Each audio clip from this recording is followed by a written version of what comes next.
A large portion of the Jewish nation has returned to its homeland, but the heart, soul, and mind of much of the Jewish nation are still in exile mode. This state of affairs must and will inevitably change. This is Torah Nation TV from Jerusalem, and we are speaking with the head of Machon Shilo, Rabbi David Bar-Hayim. Shalom, Rabbi Bar-Hayim. Shalom. The Jewish people successfully maintained their connection to the Hebrew language despite millennia of exile. However, we find that today Jews from different backgrounds pronounce Hebrew very differently from one another. How did this situation come about? It's quite clear that the reason for the many various pronunciations of Hebrew, when we compare different communities of Jews from different parts of the world, can and must be attributed to one thing, essentially, and that is the negative impact of the galut, the exile, on the Jewish people, who were forced out of their land, found themselves in other countries where the vernacular was not their own, where the languages were often quite different from their own native Hebrew language. The differences, for example, between most European, or one could say all European languages and Semitic languages is very clear and obvious, and we don't need to go into details. Everyone is aware of that fact.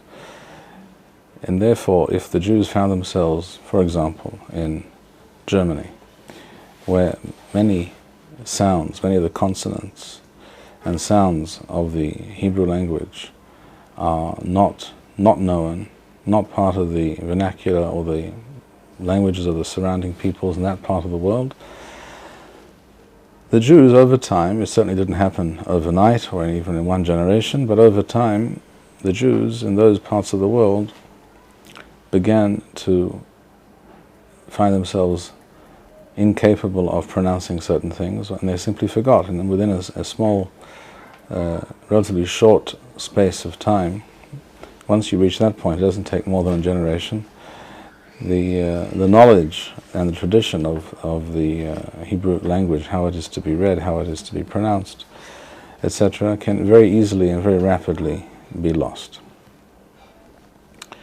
And this will come as no surprise, and this is well known in the field of linguistics.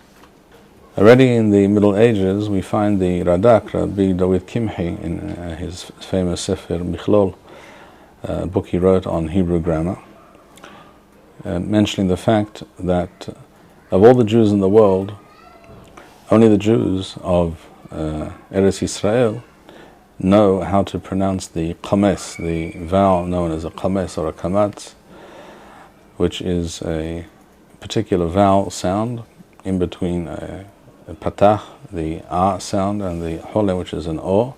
There's a vowel sound which is halfway between those two sounds, and this not being something which is common in all languages, although it is known in some languages in this part of the world, such as Afghanistan. Of course, they don't pronounce it Afghanistan, they pronounce it Afghanistan, and that's exactly the sound of a qames, the a, or the Iran that you find Iranians speaking of.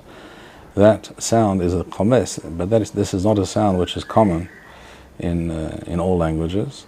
So the Radak says only the Jews of Eretz Yisrael know how to pronounce this vowel correctly, whereas most of them already in his time, therefore, we understand, were not able to pronounce it correctly. And that's exactly why we find that amongst some of the Jews, that is to say the Sephardim, the qames became like the a, like the patah, and therefore they pronounce the patah and the kamatz in exactly the same fashion as an a. And other Jews, such as the Ashkenazim and the Temanim, pronounce it as an o, as in other words, similar to or exactly identical to the holen, the o sound, whereas that true vowel of the sound of the qames, which is halfway between those two sounds, not an a nor an o, but an a, that sound is was not kept and was not known by most of the Jews, and it was lost. So, as with many things, the exile proved to be a great enemy to a true knowledge of Torah, a transmission of true Jewish traditions. And this is something that we must always keep in mind. This, of course, raises the question of which is the most correct pronunciation of those that we find amongst the different Jewish communities. The famous Rav Kook in a Teshuvah in Orach Mishpat Siman Yod Zayin discusses this matter, and he writes very plainly that it is clear that a pronunciation, any given pronunciation of Hebrew, must be judged according to its ability to discern and distinguish between the different vowels and the different consonants that we have in the Hebrew language.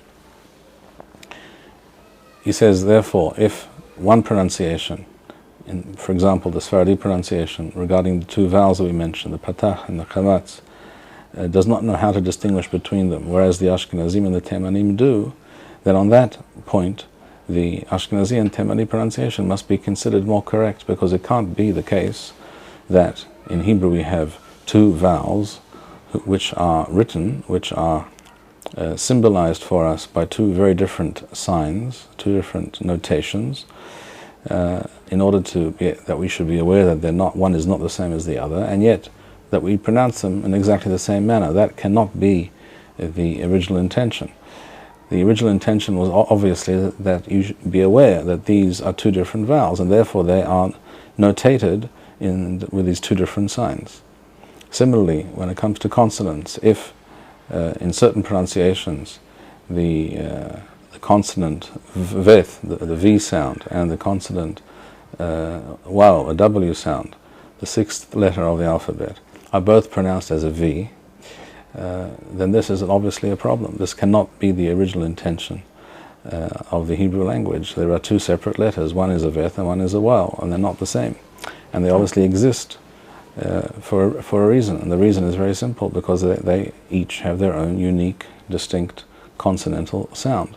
So Rav Kook says the more that any given pronunciation is aware and was able to maintain and preserve these differences, based on that we can know which of these pronunciations is the most accurate. And therefore there can be no doubt that of all the standard pronunciations that exist today amongst the Jews throughout the world, the Temanim pronunciation is the most accurate.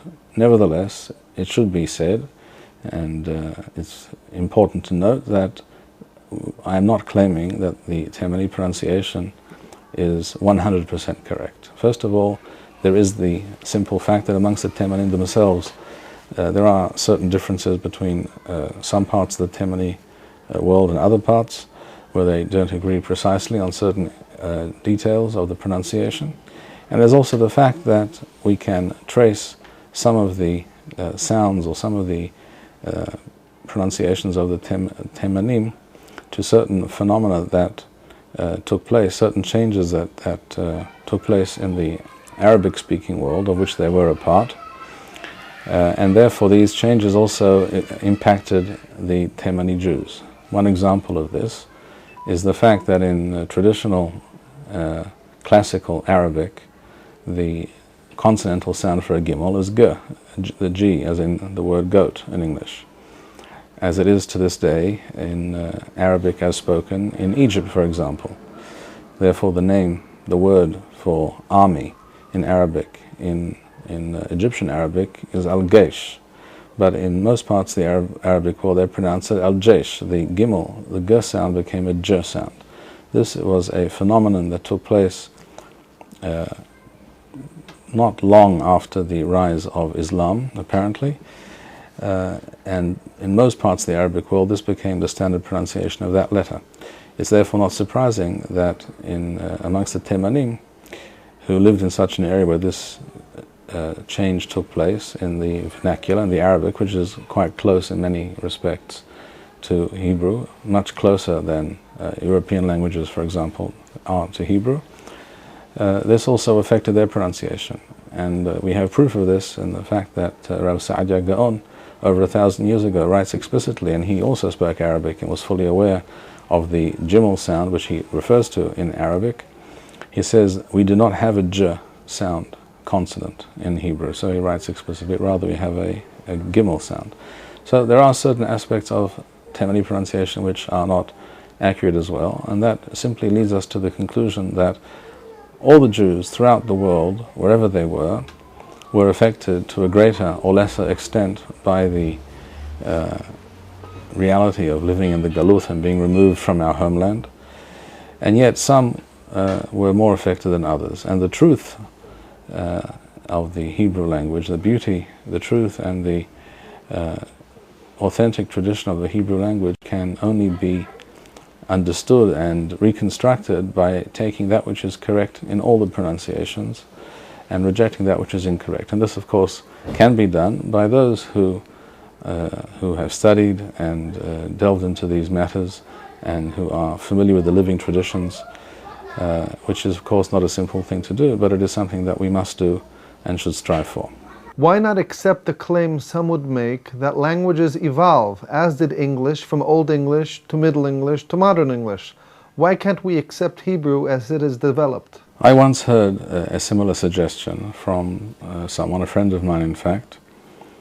I had a conversation with him a short time after I myself had begun to study these matters many years ago, and I discovered that he also was knowledgeable regarding such matters. He had studied some of these things, and he said, yes, I'm fully aware of what you're telling me, that the correct pronunciation of this letter or this sound or this vowel in Hebrew is as you say. You're quite right. And I said, well, that's very interesting. Not many people know this, and I'm impressed that you know, and I wonder whether do you actually practice this in your davening, in your learning? And he said, no, I do not. And I asked him why.